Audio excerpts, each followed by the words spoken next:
us an hour of your time. I want to start by addressing the elephant in the room, sir. A lot of people did not think it was appropriate for you to be here today. You have pushed false claims about some of your rivals, from Nikki Haley to former President Barack Obama, saying that they were not born in the United States, which is not true. You have told 4 congresswomen of color who were American citizens to go back to where they came from. You have used words like animal and rabbit to describe black district attorneys. You've attacked black journalists, calling them a loser, saying the questions that they ask are, quote, stupid and racist.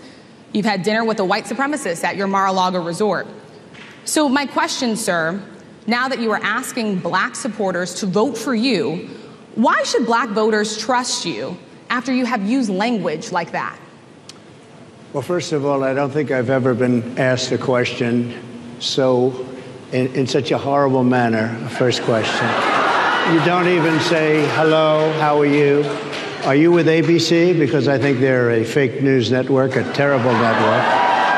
And I think it's disgraceful that I came here in good spirit. I love the black population of this country. I've done so much for the black population of this country, including employment, including opportunity zones with Senator Tim Scott of South Carolina, which is one of the greatest programs ever for black workers and black entrepreneurs.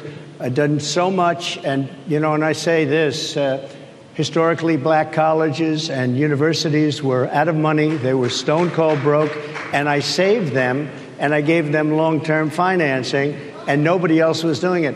I think it's a very rude introduction. I don't know exactly why you would do something like that. And let me go a step further.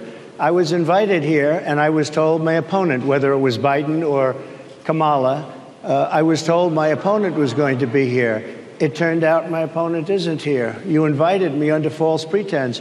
And then you said, you can't do it with Zoom. Well, where's Zoom? She's going to do it with Zoom, and she's not coming.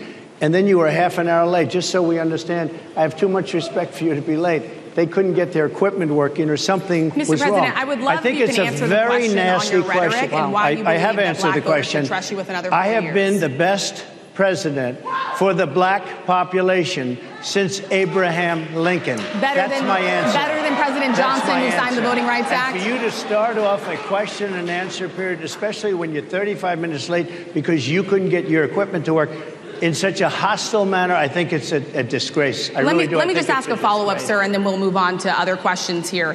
Some of your own supporters, including Republicans, is a DEI hire, as some Republicans have said. I really don't know. Could be.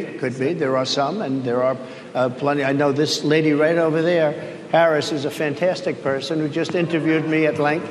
And we had a great interview, I think, and I heard you guys. As I said, is saying now that they've seen surges that they haven't seen since we were in a pandemic of people in financial trouble.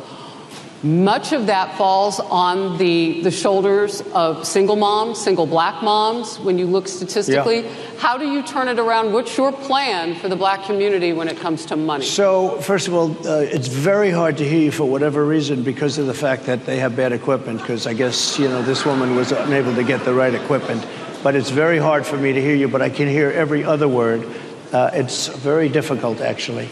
But so I don't know if they can fix it or do something with it, but I'll do the best I can with it.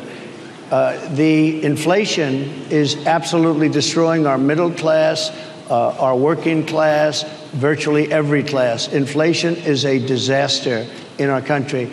Inflation is a country buster. I won the case, and it got very little publicity. I didn't notice ABC doing any publicity on it, George. We cover you extensively, sir. I'd love to move over on to different topics. I didn't notice you do any publicity on it at all. I won the case, the biggest case. This is an attack on a political opponent. I have another one where I have a hostile judge. We have you for a limited time, sir. I'd love to move on to different topics. No, excuse you. You're the one that held me up at 35 minutes, just so you understand.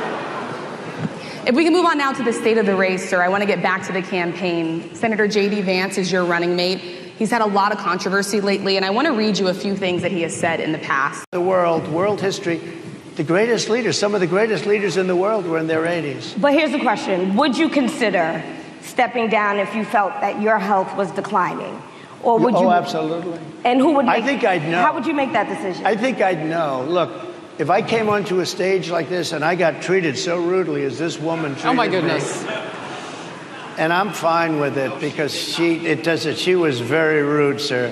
Very rude. That wasn't a question. She Sir, didn't ask me a question. She gave a statement. That wasn't a question. I repeated You can your answer the statement, sir, question. actually.